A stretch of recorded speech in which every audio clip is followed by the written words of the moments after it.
Middle east में भूचाल आ गया है और इस बार झटका इतना बड़ा है कि पूरी दुनिया की तेल राजनीति हिल सकती है। अमेरिका और ईरान के बीच बढ़ते तनाव के बीच एक ऐसा फैसला सामने आया है जिसने वैश्विक पावर बैलेंस को बदलने के संकेत दे दिए हैं।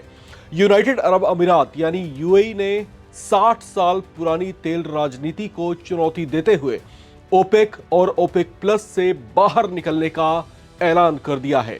सवाल यह है कि क्या यह सिर्फ आर्थिक फैसला है या फिर मिडिल ईस्ट में एक नई रणनीतिक चाल। जो भी है, लेकिन इससे मिडिल ईस्ट में बड़ी हलचल हुई है।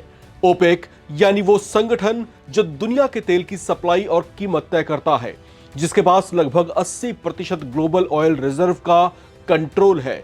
लेकिन अब यूएई के बाहर निकलते ही यह गठबंधन कमजोर होता नजर आ रहा है। ओपेक का असली पावर सेंटर माने जाने वाले सऊदी अरब के लिए अब बाकी देशों को साथ रखना आसान नहीं होगा।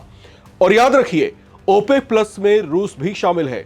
ऐसे में यह फैसला सीधे सीधे ग्लोबल पावर गेम को प्रभावित कर सकता है। लेकिन बड़ा सवाल यह कि इस बड़े और महत्वपूर्ण संगठन से यूएई बाहर क्यों हुआ? आखिर क्या था उसकी नाराजगी का सबब?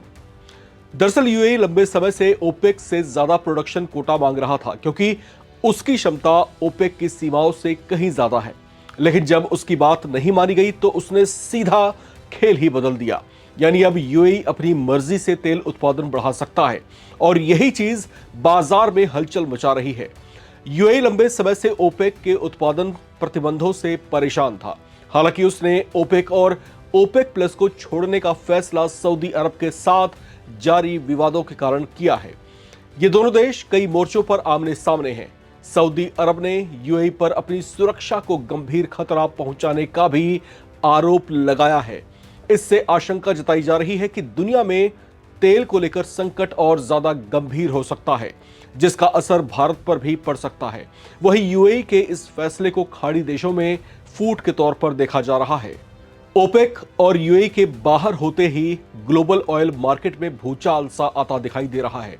एक्सपर्ट्स का मानना है कि यूएई के बाहर होने से ओपेक अपनी करीब 15% क्षमता खो सकता है। दरअसल यूएई ने अपनी तेल उत्पादन क्षमता बढ़ाने के लिए अरबों डॉलर का निवेश किया है, लेकिन वो ओपेक के लगाए गए उत्पादन में कटौती के प्रतिबंध के कारण अपनी पूरी क्षमता का उपयोग नहीं कर पा रहा है।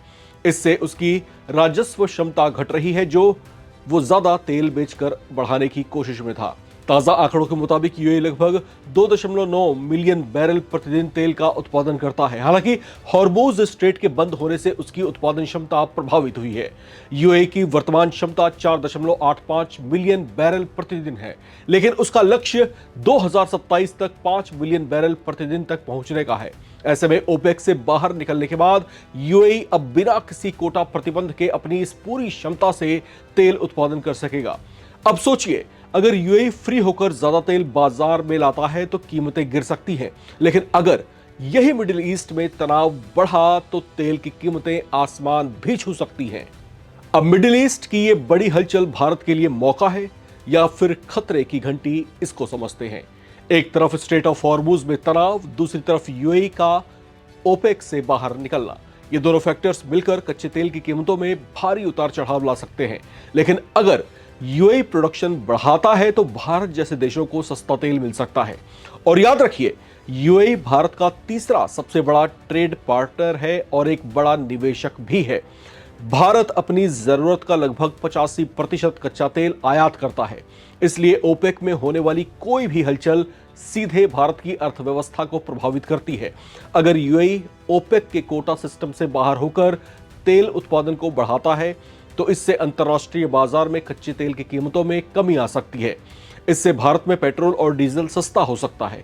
ओपेक अक्सर तेल की कीमतों को बढ़ाने के लिए उत्पादन कम कर देता है। इससे भारत जैसे देशों को ज्यादा पैसा चुकाना पड़ता है। लेकिन अब यूएई के ओपेक से बाहर निकलने के कारण उसकी तेल की कीमतों को नियंत्रित करने की क्षमता कम होगी, जिसका सीधा फायदा भारत को मिल सकता है। हालांकि मिडिल ईस्ट की इस बड़ी हलचल के बीच कुछ सवाल भी गूंज रहे हैं। क्या अब दूसरे खाड़ी देश भी ओपेक छोड़ेंगे? क्या सऊदी अरब अकेला पड़ जाएगा? क्या तेल की राजनीति पूरी तरह बदलने वाली है? तो यह सिर्फ एक फैसला नहीं होगा, बल्कि पूरी दुनिया की ऊर्जा रणनीति ही बदल जाएगी। आपको क्या लगता है, लेकर अपनी राय कमेंट बॉक्स में जरूर शेयर करें। देखते रहें नवभारत टाइम्स।